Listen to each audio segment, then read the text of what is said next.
Hi, welcome to Nini's Nest. Today I'm going to be reading another Splat the Cat adventure. It's titled Splat the Cat Up in the Air at the Fair, and I Can Read book level 1.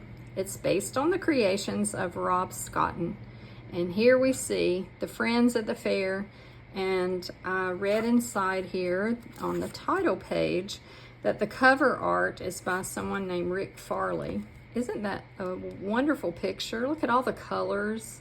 The cats look real.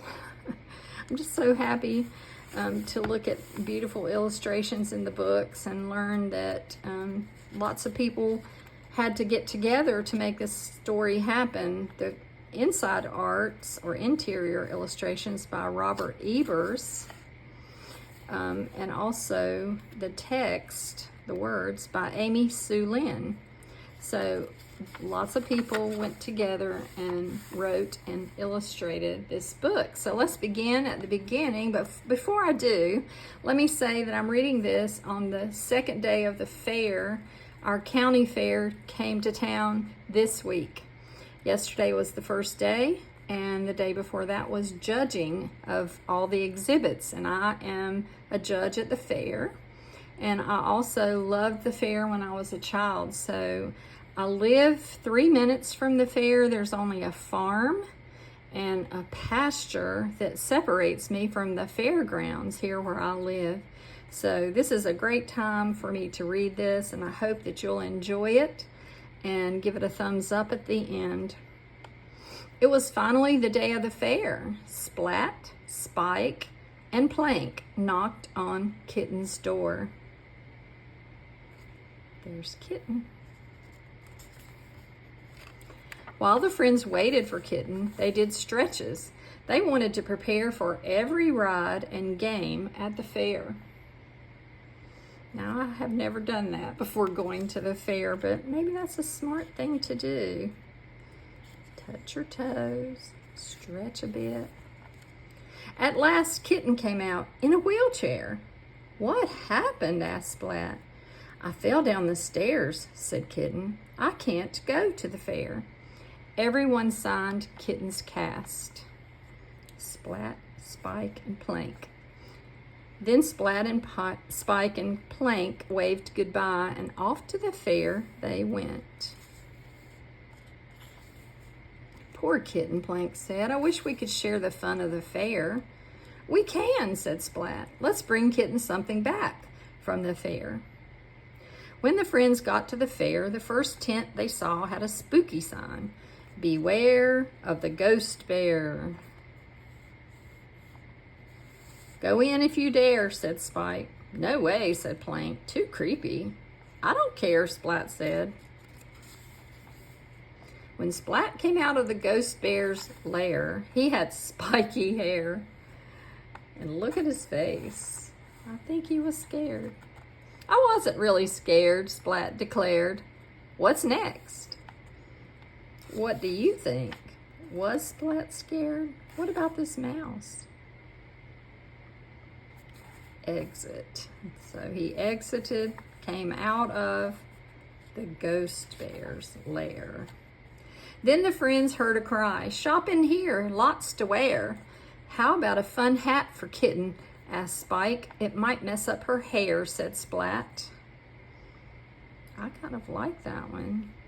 Which one would you choose? There's 1, 2, 3, 4, 5, 6, 7 hats. I see one that I like. Which one would you choose? Another voice blared, "Are you hungry? Try my wares." Plank picked up a chocolate eclair. "Yum," he said. "Kitten would love these." The friends went on the next ride, and Spike took care of the chocolate eclairs.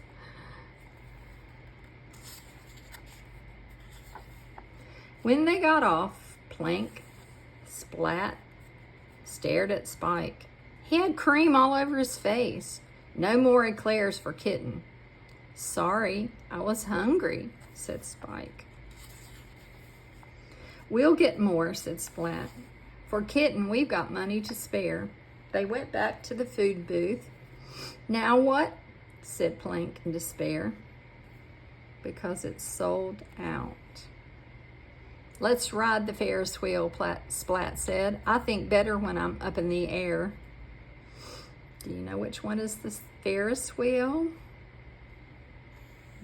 Some people don't like the Ferris wheel because sometimes it stops on the top. And when I was a little girl, that was frightening to me.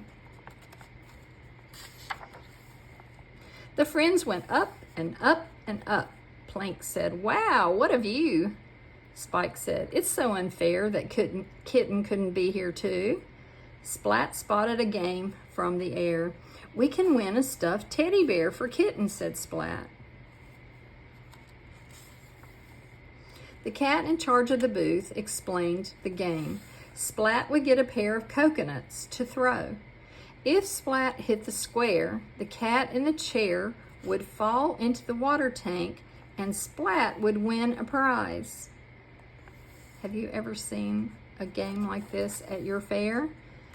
Or somewhere else, maybe at an event, a festival or something? Here's the coconut. It said coconuts. I don't see another one, but I guess he had more than one. Here's the ticket. "Okay," said Splat, "here I go." And he threw the first coconut. The coconut fell on Spike's foot. Oh no, we don't want another person with a broken foot, do we? Spike screamed. His scream scared the cat in the chair. The scaredy cat jumped into the air. "Look what you've done," said the booth owner. He gave Splat a glare. It was time to leave the fair. The friends helped the scaredy cat get untangled from the balloons. The grateful cat gave Splat, Spike, and Plank the balloons. The friends took the balloons home to give to Kitten. "It's nice to know how much you care," said Kitten. "I'm lucky to have friends with flair."